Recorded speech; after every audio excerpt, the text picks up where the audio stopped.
do that today. So let's head over to the trailer, see if we can pick a suitable spot, and then we'll get ready or busy making up all the cords and see if we can get this installed today. I probably ought to take a moment to explain what a power inverter is. It might not be obvious to everyone. A power inverter is a way to, this is a pure sign, meaning it's safe to use, sensitive electronics on the backside. Pretty well. Red to positive, black to negative, and big we have a chassis ground, so that's good. That'll take care of that. We've got a race and the wires are going in there. Those are running underneath ground or outside. I think that might be a good spot for a spacer. We can space it out with some spacers. They still get plenty of airflow at the end. They cut that hole a little bit smaller than this grate. If we could move that grate down, just an inch or so.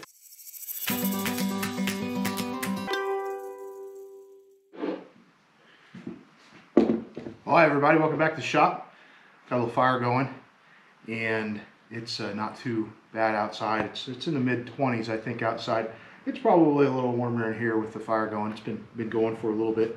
Trying to organize some stuff in here, clean up the shelves, getting stuff that I use put up here more than just storing stuff, and making it a little bit more useful. And you know, all my chainsaw stuff is most of it's up here. And then got my pickaroon here, and still doing some organization. These tools and stuff, I don't need them here. I need them back in the back because I don't use most of those very often, so I could probably utilize the space a lot better. So what am I doing today in the shop? It's bluebird nest boxes. I found these plans on the internet, and this is sort of the first one I did. This is in cedar, and figured out as I went along a little bit better way to do it, and utilizing my cuts better. So these are fresh cuts on the outside, and I didn't need those because now it sort of doesn't match. Now, being cedar, over time it's all going to turn that cedar gray that's so attractive, but it doesn't make a very good presentation right now, and my goal is to start selling some of these. I also used regular board cedar on these, and that stuff runs between $15 and $18 for a 1x6 by 8 foot piece.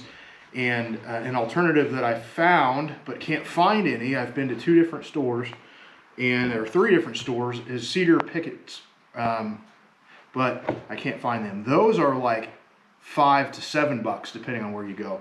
So I'm going to switch over to those as soon as I can find some that somebody has in stock. So this was the first one that I did, and on all of these there's a screw down here at the bottom so you can open up. You got to clean out nest boxes every year for the bluebirds.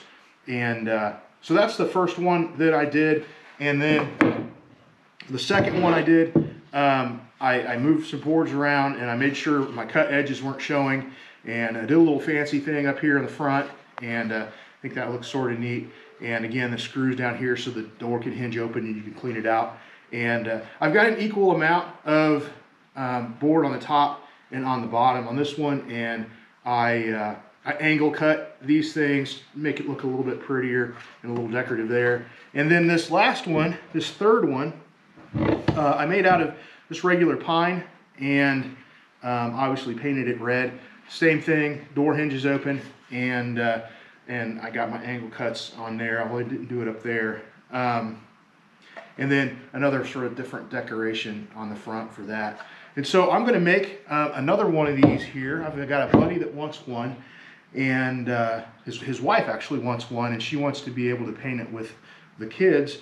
And I've got some plain pine that I'm going to use on that one. And the bluebirds are here. I've spotted several, and a buddy of mine said that it's on the internet or on Facebook that the bluebirds have come back. I don't know if they're a little early or our winter's just hanging on a little late. But you definitely want to get your bluebird houses or nest boxes up as soon as you can before the bluebirds start looking for places to build nests and things like that. So that's what I'm doing today. I'm not going to bring you along for the whole thing. I'm going to cut some lumber. When I get all my pieces cut, I'll come back and I'll show you what that looks like, and then we'll move on from there. All right, so I've got that cut up, and one of the things about this is it's sort of a continuous learning process and figuring things out. So I'll cut like enough lumber at a time to do a couple. So when I'm concentrating on doing sides, I can do sides. And so I actually got enough for 4 birdhouses on sides, for example. And then it's nice because you're not always changing cuts. You know that, you know, a side is 10.5 inches with a 10-degree angle, and you're just concentrating on that. And still learning some stuff and doing other things. One of the things that I learned early on, and this was before I started building this time, but I made a couple birdhouses last year, is my saw came with a just like a general purpose blade, and that made a pretty rough cut when it splintered out on the back side of it. So I actually bought one of these fine blades. What do they call these? It's a ultra fine finish, and it has 80 teeth on it, whereas this has 24, I think. So it made a big difference on the quality of the cut. So at any rate, move that out of the way, these sides out of the way. So here's my pile of finished wood cuts, and this will be the back. And that's the roof with the angle on it to make it look fancy there. And this will be a floor. And all right, that's the floor. And a couple of sides. And the roof goes on here. And then this will be the front and be the access door. And then I cut a little fancy thing that I'll also drill a hole in and just fancy it up there and make it for the front like that. So this board is pretty interesting because it is what they call rough cut pine. And so one side of it, all except for one side, just like a normal cut, and it's pretty smooth. But then there's a rough cut side here, and it's actually $1 cheaper than just the regular cut stuff. So I figured I'm just going to use, well, hi Fluffy, thanks for joining. I'm just going to use this stuff, and if I want a smooth one because maybe somebody wants to paint it a color, I'll just have the smooth side out and save some money. And then the rough side out, it'd look nice, I think, if you stained it, and it could look, could stain it to look like cedar or oak or walnut or whatever, and just give it a little bit different of a look. So that's how that's generally going to look. I still have to drill my holes. Drill my holes in here for the access, and then what I do is I use ring shank nails, and then I also use a little bit of wood glue just to make sure everything holds together. So I need to go get the wood glue, drill some holes, start putting this together.